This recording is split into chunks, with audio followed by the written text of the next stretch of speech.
ಅಬಕಾರಿ ಇಲಾಖೆಯಲ್ಲಿ 6,000 ಕೋಟಿ ಹಗರಣ ಆಗಿದೆ. ಸಚಿವ ಆರ್.ಬಿ. ತಿಮ್ಮಾಪುರ ವಿರುದ್ಧ ಬಿ.ವೈ. ವಿಜಯೇಂದ್ರ ಆರೋಪವನ್ನ ಮಾಡಿರೋದು.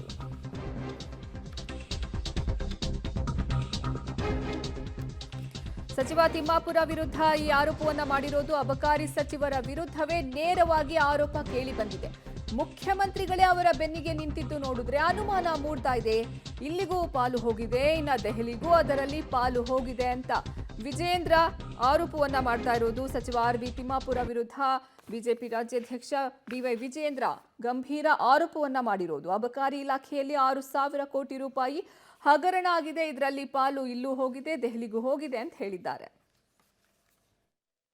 ಸಚಿವರ ಮೇಲೆ ನೇರವಾಗಿ ಆರೋಪ ಬಂದಿರುವಂಥದ್ದು, ಭ್ರಷ್ಟಾಚಾರದ ಆರೋಪ ಬಂದಂಥ ಸಂದರ್ಭದಲ್ಲಿ ಸ್ವತಃ ಮುಖ್ಯಮಂತ್ರಿಗಳವರ ಬೆನ್ನಿಗೆ ನಿಂತಿರ್ತಕ್ಕಂಥದ್ದು ನೋಡಿದ್ರೆ ಗೊತ್ತಾಗ್ತದೆ. ಈ 5-6 ಸಾವಿರ ಕೋಟಿ ರೂಪಾಯಿ ಹಗರಣ ಇವತ್ತು ಅಬಕಾರಿ ಇಲಾಖೆಯಲ್ಲಿ ಏನು ನಡೆದಿದೆ, ಇಲ್ಲಿಗೂ ಕೂಡ ಪಾಲು ಹೋಗಿದೆ, ಕಾಂಗ್ರೆಸ್ ಪಕ್ಷದ ಹೈಕಮಾಂಡ್ಗೂ ಕೂಡ ಪಾಲು ಹೋಗಿರ್ತಕ್ಕಂಥದ್ದಲ್ಲಿ ಯಾವುದೇ ಒಂದು ಸಂದೇಹವಿಲ್ಲ.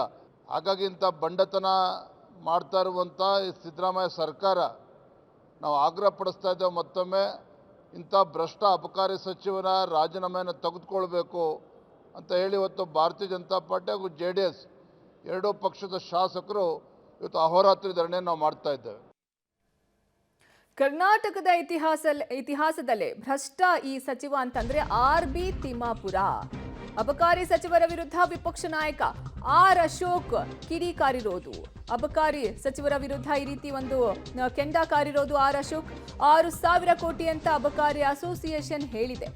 ಒಂದು ತಿಂಗಳಿಗೆ 200ರಿಂದ 300 ಕೋಟಿ ಕಲೆಕ್ಷನ್ ಎಂಬ ಆರೋಪವಿದೆ.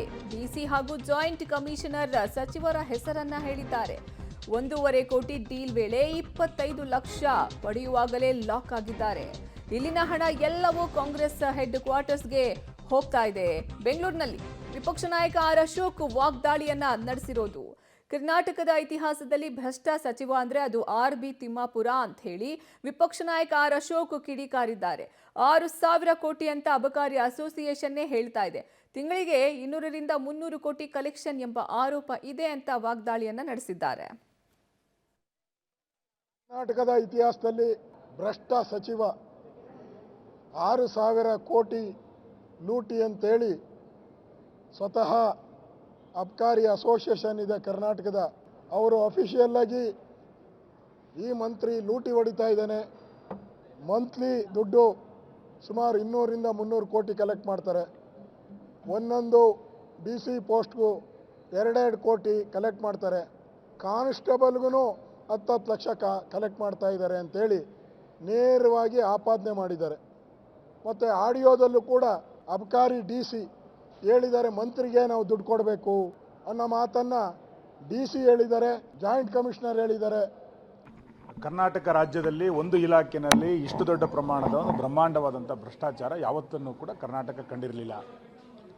ಈ ಭ್ರಷ್ಟಾಚಾರದ ಕೇಂದ್ರ ಬಿಂದು ಯಾರು ಅಂತ ಕೇಳಿದರೆ ಸಚಿವರ ಕಚೇರಿ, ಸಚಿವರ ಮನೆಯೇ ಇದರ ಕೇಂದ್ರ ಬಿಂದು. ಮತ್ತು ಇದಕ್ಕೆ ಸಂಪೂರ್ಣವಾದಂಥ ಬೆಂಬಲವನ್ನು ಮುಖ್ಯಮಂತ್ರಿಗಳು ಮತ್ತು ಕಾಂಗ್ರೆಸ್ಸಿನ ಹೈಕಮಾಂಡ್ ಕೊಟ್ಟಿದ್ದರ ಕಾರಣಕ್ಕೆ ಇವತ್ತೊಬ್ಬ ಸಚಿವ ಲೈಸೆನ್ಸ್ನಲ್ಲಿ, ವರ್ಗಾವಣೆಯಲ್ಲಿ, ಪರವಾನಗಿಯನ್ನು ನವೀಕರಣ ಮಾಡೋದರಲ್ಲಿ, ಇದೆಲ್ಲದರಲ್ಲೂ ಕೂಡ ಇಷ್ಟು ದೊಡ್ಡ ಪ್ರಮಾಣದ ಭ್ರಷ್ಟಾಚಾರ ಮಾಡಲಿಕ್ಕೆ ಸಾಧ್ಯ ಆಗಿದೆ. ಲೋಕಸಭಾ ಚುನಾವಣೆ ಬಂದಾಗ ಇದೇ ಸರ್ಕಾರ ವಾಲ್ಮೀಕಿ ಹಗರಣವನ್ನು ಮಾಡಿ ಸರ್ಕಾರದ ಒಂದು ನಿಗಮದ ಹಣವನ್ನು ಲೋಕಸಭಾ ಚುನಾವಣೆಗೆ ಬಳಸ್ಕೊಂಡಂಥ ದಾಖಲೆಗಳು ಇವತ್ತಿಗೂ ಕೂಡ ಇದೆ. ಅಬಕಾರಿ ಅಕ್ರಮ ಆಗಿದೆ, ತಿಮ್ಮಾಪುರಿ ಅವರು ರಾಜೀನಾಮೆಯನ್ನು ಕೊಡಬೇಕು ಅನ್ನುವಂಥ ಒತ್ತಾಯವನ್ನು JDS ಹಾಗೆ ಬಿಜೆಪಿ ಮಾಡ್ತಾ ಇದೆ. ಈಗ ಅಹೋರಾತ್ರಿ ಧರಣಿಯನ್ನು ಕೈಗೊಂಡಿದ್ದಾರೆ. ಎ ಮಂಜು ಅವರು ನಮ್ಮ ಜೊತೆಗಿದ್ದಾರೆ, ಅರಕಲಗೂಡು ಶಾಸಕರು. ಮಾತನಾಡಿಸ್ತಾ ಹೋಗ್ತೀನಿ. ಸರ್ ನಮಸ್ಕಾರ. ನಮಸ್ಕಾರ. ನಾನು ರಾಜೀನಾಮೆ ಕೊಡಲ್ಲ ಅಂತ ಸಚಿವರು ಹೇಳಿದ್ದಾರೆ, ಸರ್ಕಾರ ಕೂಡ ಅವರ ಪರವಾಗಿ ನಿಂತಿದೆ. ನಿಮ್ಮ ಹೋರಾಟ ಹೆಂಗಿರುತ್ತೆ? ನೋಡಿ, ಅವರು ರಾಜೀನಾಮೆ ಕೊಡಲ್ಲ ಅನ್ನೋದಕ್ಕೆ ನಾವು ಹೋರಾಟ ಮಾಡ್ತಿರ್ತಕ್ಕಂಥದ್ದು. ನಾವು ಅವರ ಮನಸ್ಸನ್ನು ಪರಿವರ್ತನೆ ಆಗಬೇಕು, ರಾಜ್ಯದ ಜನತೆಗೆ ಇದು ವಿಚಾರ ಗೊತ್ತಾಗಬೇಕು, ಇವರು ಮಾಡಿರ್ತಕ್ಕಂಥದ್ದು ಭ್ರಷ್ಟಾಚಾರ ಹೆಂಗಿದೆ ಏನು ಅಂತಕ್ಕಂಥ. ಆಮೇಲೆ ಈಗ ಪ್ರತಿಯೊಂದು ಹಂತದಲ್ಲೂ ಯಾರಿಗೆ ಎಷ್ಟೆಷ್ಟು ಪರ್ಸೆಂಟ್ ಏನು ಅನ್ನೋದು ಪ್ರತಿಯೊಬ್ಬರಿಗೂ ಗೊತ್ತಿದೆ, ಜನರಿಗೂ ಗೊತ್ತಿದೆ. ನನಗೆ ಹೇಳ್ತಕ್ಕಂಥದ್ದು, ಮಂತ್ರಿಗಳು ಅವ್ರ ಕಾಲದಲ್ಲಿ ಅಷ್ಟಾಯಿತು, ನಮ್ಮ ಕಾಲದಲ್ಲಿ ನೀವು ಅವ್ರನ್ನ ಕೇಳಿಲ್ವ, ಅವ್ರು ಮಾಡಲಿಲ್ವ ಅಂತ ಮಂತ್ರಿ ಹೇಳೋ ಮಾತಲ್ಲ.